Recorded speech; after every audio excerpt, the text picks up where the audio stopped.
ఓం శ్రీ గురుభ్యో నమః. శ్రీ శ్రీ శ్రీ యోగి రామానంద గురుపాదుగా పూజయామి. శ్రీ లలితా సహస్రనామ స్తోత్రంలోని 46వ శ్లోక వివరణ. నిష్కారణ నిష్కలంక నిరుపాధిర్నిరీశ్వర నీరాగ రాగమదని నిర్మదా మదనాసిని. ముందుగా నిష్కారణ అంటే అన్నింటికీ కారణం ఆ పరమేశ్వరియే. ఆమె సృష్టి స్థితి లయలు నిర్వర్తించే పరాశక్తి. సమస్త విశ్వానికి కారణం ఆమె. ఆమెకు వేరే కారణం లేదు. అందుచేతనే ఆ తల్లి నిష్కారణ అనబడుతుంది. ఈ సృష్టికి ఆమె ఆది అనాది. స్వభావ సిద్ధంగా ఇచ్ఛాజ్ఞాన క్రియాశక్తులు కలది. పరమేశ్వరి నిత్య సంతోషి. ఆమె మహాపద్మవనం నందు అనగా సహస్రారం నందు ఉంటుంది. కారణానంద విగ్రహం కలది అంటే అమృత కారణంచే కలుగు ఆనంద స్వరూపిణి. అమృతమయమైన ఆనందం నుంచి పుట్టిన ద్రవ పదార్థానికి కారణమని పేరు. అలాంటి ఆనందం చేత పరిపూర్ణురాలు పరమేశ్వరి. ఆమె ఆత్మస్వరూపిణి. ఆత్మకు కారణాలు లేవు. అందుచేతనే దేవి నిష్కారణ అయింది. తర్వాతి నామము నిష్కలంక. ఏ విధమైన కళంకం లేనిది శ్రీదేవి అని అర్థం. మనలో ఉన్న కల్మషాలన్నీ తీసివేసేదే అమ్మ పరమేశ్వరి. సముద్రాన్ని చూస్తూ ఉంటే అలలు కనిపిస్తూ ఉంటాయి మనకు. అలలు ఆగినప్పుడే సముద్రము బాగా కనిపిస్తుంది. అలలు ఎక్కువ ఉన్నప్పుడు సముద్రము సరిగా కనిపించదు. అలలే కనిపిస్తూ ఉంటాయి. అంటే లేనివి ఉన్నట్లుగా కనిపించేవే అలలు. అలలకు ప్రాముఖ్యము ఇవ్వాల్సిన అవసరం లేదు. అభిప్రాయాలు కూడా అలల్లాంటివే కాబట్టి వాటికి ప్రాముఖ్యము ఇవ్వక్కర్లేదు. ప్రాముఖ్యం ఇవ్వాల్సిన అవసరం లేని అభిప్రాయాలతోనే కళంకాలను ఆపాదిస్తూ ఉంటాం. కాబట్టే అటువంటి కళంకాలకు ప్రాముఖ్యం ఇవ్వాల్సిన పని లేదు. అందరిలో ఉండే అమ్మవారే సముద్రం. అందరికీ కలిగే అభిప్రాయాలే అలలు. అలలు చూడడం మాని సముద్రాన్ని చూస్తే అంటే అభిప్రాయాలని ఏర్పరచుకోవడం మాని అందరిలో అమ్మవారిని దర్శిస్తూ ఉంటే కళంకాలకి తావుండదు అని అర్థం. కొందరు మనిషి యొక్క వ్యక్తిత్వం కాకుండా వారి యొక్క రూపాన్ని గమనిస్తూ ఉంటారు. అలా గమనించే వారిది కళంకం అవుతుంది. దేవుడిచ్చిన రూపంది కాదు కదా అది. అలాగే కొందరు ఎదుటివారి తప్పులనే చూస్తారు, కానీ వారిలో మంచి చూడరు. నిందలు వేయడం, చెడుగా ప్రచారం చేయడము, ఎదుటివారిని తక్కువ చేసి మాట్లాడడము, ప్రతి ఒక్కరిలో లోపాలు ఎంచడము, ఏ పని చేసినా స్వార్థంతో చేయడం, సానుభూతి లేకపోవడము, పాపభీతి లేకపోవడం, ఇవన్నీ కూడా కళంకాలే అన్నమాట. ఇటువంటి వారు ఎన్ని పూజలు చేసినా బూడిదలో పోసిన పన్నీర్లాగే. ఫలితం అనేది ఉండదు. ఇవేవీ లేనటువంటి వారిలోనే ఆ పరమేశ్వరి ఉంటుంది. అందుకే ఆమె నిష్కలంక. తరువాతి నామము నిరుపాధి. అమ్మ జగన్మాతకు ఉపాధి అవసరం లేదు. ఎలా? కుండలో గాలి ఉంటుంది. కుండ లేకపోయినా కూడా గాలి ఉంటుంది. గాలియే అమ్మ. ఉపాధిలో అమ్మ ఉంటుంది, లేకపోయినా అమ్మ ఉంటుంది. ఉపాధి అంటే శరీరం. ఆత్మ ఉన్నట్లు కనపడాలంటే శరీరము అవసరమవుతుంది. ఈ సమయంలో శరీరము ఆత్మకు ఉపాధి అవుతుంది. అలాగే జీవనము సాఫీగా సాగడానికి ఉద్యోగము ఒక సౌకర్యం. ఇక్కడ ఉద్యోగము జీవనానికి ఉపాధి అంటే జీవనోపాధి అవుతుందన్నమాట. అందుకే మన జీవనంలో ఉద్యోగ ధర్మం భాసిస్తుంది. అలాగే కర్మ వాసనలతో కూడిన కారణ శరీరం సంబంధమైన అజ్ఞాన అలసత్వాది అవిద్యా లక్షణాలు ఆత్మకు సహజంగా లేకపోయినా ఉన్నట్లు భాసిస్తాయి. ఈ విధంగా లేని అవలక్షణాలు ఉన్నట్లు భాసింపచేసే ఏ విధమైన ఉపాధులు అమ్మవారికి లేవు. అందుకని అమ్మవారు నిరుపాధి అని చెప్పబడింది. ఇక నిరీశ్వర అంటే తనకు ఇంకొక ఈశ్వరుడు అనగా అధికారి కానీ శాసకుడు కానీ లేనిది శ్రీదేవి అంటే పరమేశ్వరి.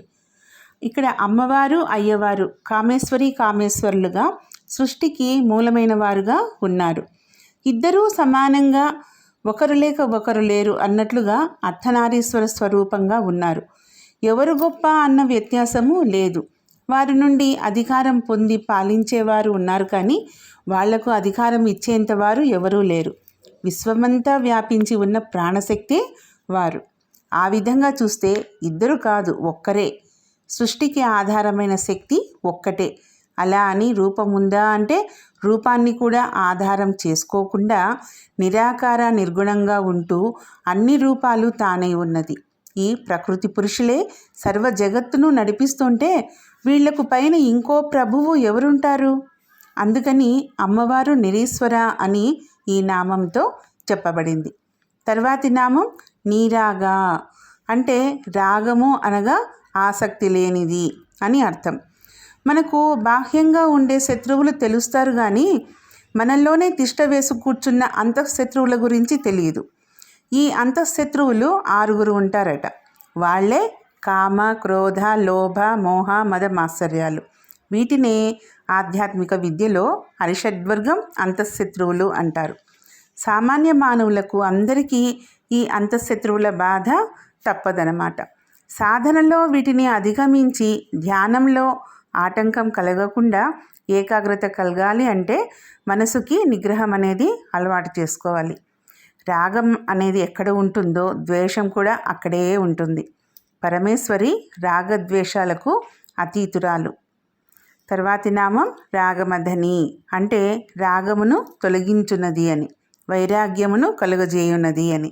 అంటే ఇక్కడ వైరాగ్యం అంటే ఏ విషయానికి అతుక్కుపోకుండా ఉండి వాటికి అతీతంగా ఉండటం. ఈ పని చేయడం నా బాధ్యత, నా కర్తవ్యం అని దీని ఫలితం ఏదైనా స్వీకరిస్తాను, ఫలితం దైవాధీనం అనుకోవాలి. అది వైరాగ్యం అవుతుంది. శరీరం ఉన్నంత వరకే సాధన కొనసాగుతుంది. ఆత్మ శాశ్వతం, శరీరం అశాశ్వతం అని మనసు అంగీకరించడం అనేది కూడా వైరాగ్యం.